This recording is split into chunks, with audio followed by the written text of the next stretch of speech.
Hello everybody on YouTube. I haven't talked to anybody in a while because I'm kind of out in the middle of nowhere. No internet, no cell phone, no nothing. I've done a big move.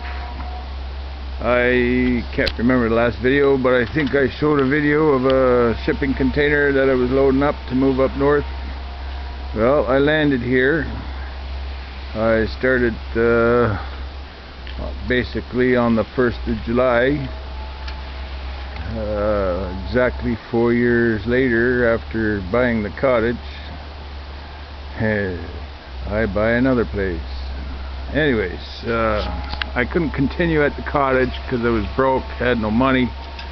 Selling the cottage got me some of my money back and a little more, and I was able to buy a shipping container and buy some 6 acres land up north.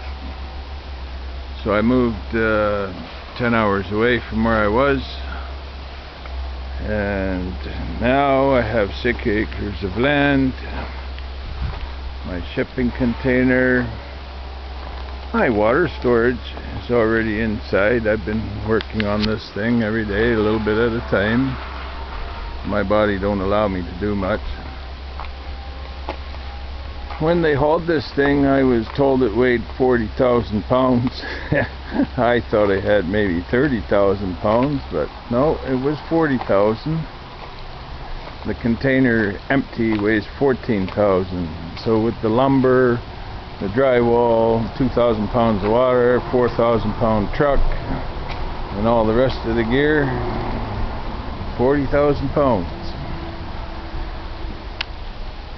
So after 10 days of unloading this thing, I got a window in, and I built a bulkhead here below the window so that I have a windowsill, and stuffed it full of insulation, of course.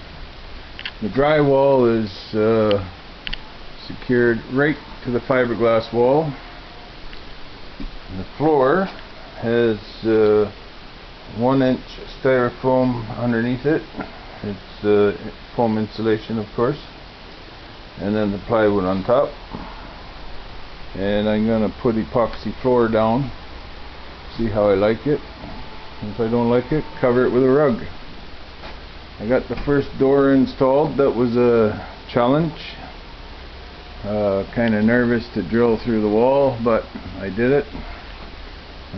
Started with pilot holes, made the holes bigger, then I tried the Sawzall. The Sawzall didn't help me much, and then I went to the grinder to grind the steel on the outside and the Sawzall on the fiberglass on the inside, and that worked out.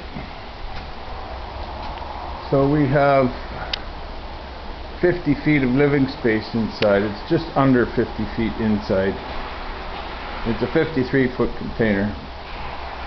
I think it's like 6 inches short of 50 feet inside. And I stopped the drywall right here because this is my wet room where I hold my water, do my laundry. Today I installed this water pump here with the pressure tank, and it's a dual feed. It feeds from both tanks at the same time. The well pump here, without the pressure tank, that's for sucking up from the sand point. Once I put the sand point in, I'm hoping I have water. If not, I have to get water trucked in, but that's okay. Can't be all that much. Last I heard it was like $70 to have a truckload of water come in, so who knows. Could be $100 now, $125, who knows.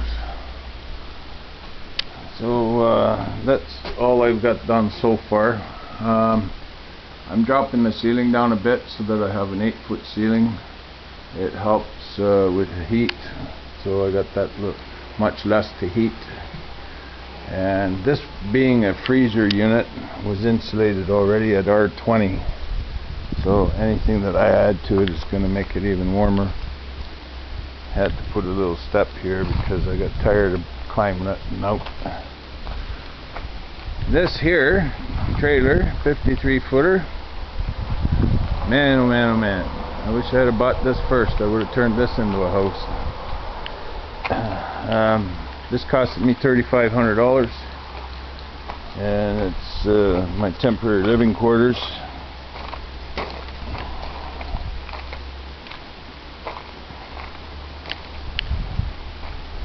I've got everything I need inside, storing all my stuff in here.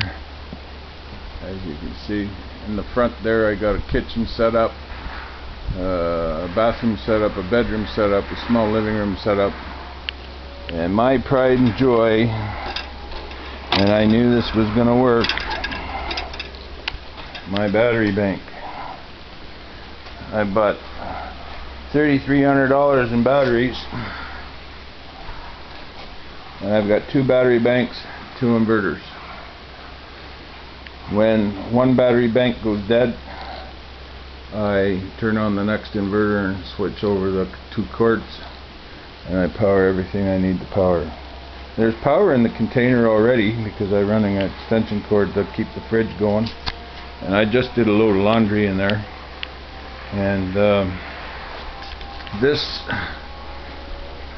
battery bank here on the left, I started using July 19th at 8 p.m.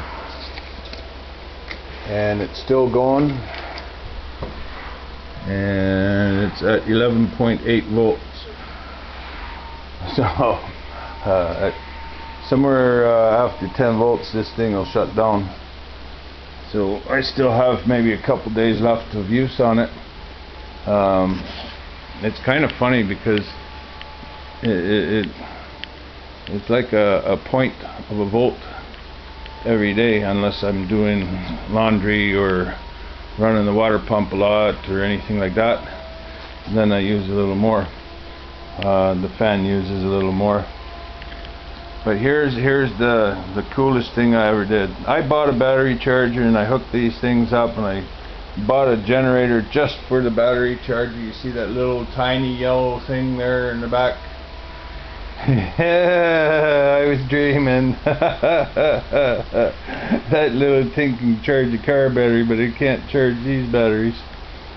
So then I bought a bigger battery charger. Lo and behold, that one couldn't do the job either. Now I got the DeWalt.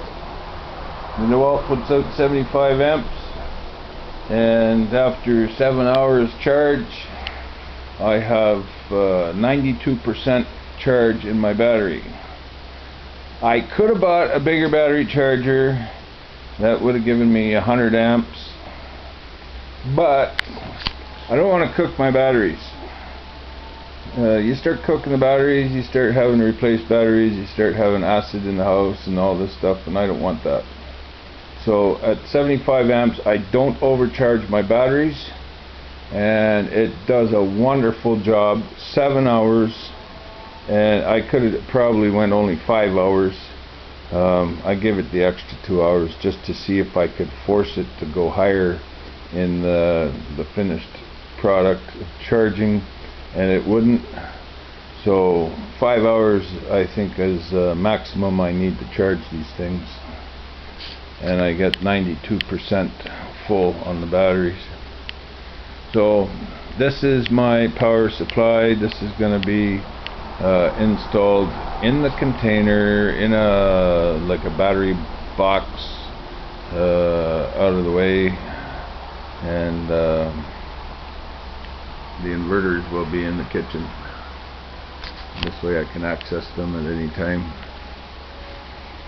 So this is my 53-foot trailer. I rented it when I first got here. It was $200 rental and $100 for delivery and pickup, another $100. So I had to give the guy $400 at first, and then I said, well, how much to buy it? He says, well, I want $3,500 for it. And I said, it's sold. I give him another $3,300, and now I got my own trailer. This, when I get some money later, I will build into a guest house. So when I get visitors coming from far away and they want to stay overnight or a few days, this will be a guest house. I'll build a couple bedrooms in here, a kitchen in here, the bathroom, and all that shit. And away I go. Now, I don't know if you can hear that noise in the background, but there's noise going on in the background. Come down this step ladder. This has been a lot of exercise for me out here. They cleared 100 by 150 for me and put down a 40-foot pad by 75 with a gravel driveway. $10,500. I lost it, but I needed it done. The mulching was only $2,500. The stone coming in was $8,000. and the gravel pit's just down the road by 20 kilometers. Couldn't believe it. So this was the first driveway that they cut for me. They cut this driveway when they cleared my spot. So before he goes, I gotta get him to mulch this down too. There's some high stuff that I want him to chew up yet. I drove through here a couple times already. Good thing I'm driving a truck. So this would be the first acre to this corner. And we got the main entrance now leading out to Highway 11. And then we have the second acre right here with a roadway going to it. And then we got this roadway going to the back acreage.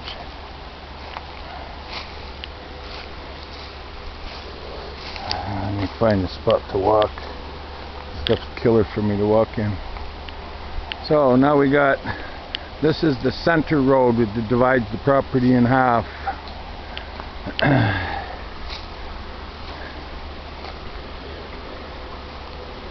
And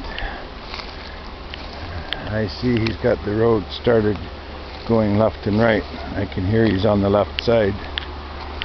So the right side of the road is done.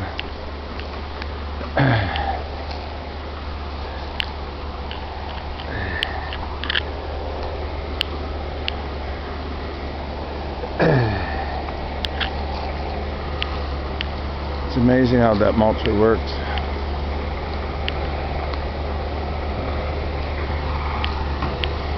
There it is. There he goes. Timber.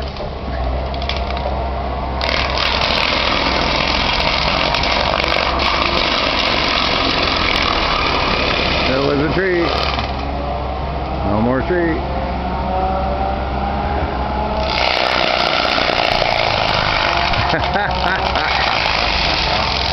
That's how it goes.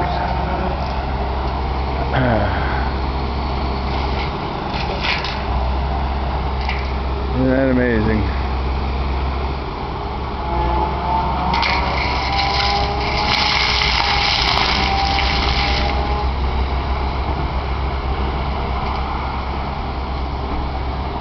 Anyways, I'm going to stop this video here and I'll make a second video shortly. Thanks. See y'all soon.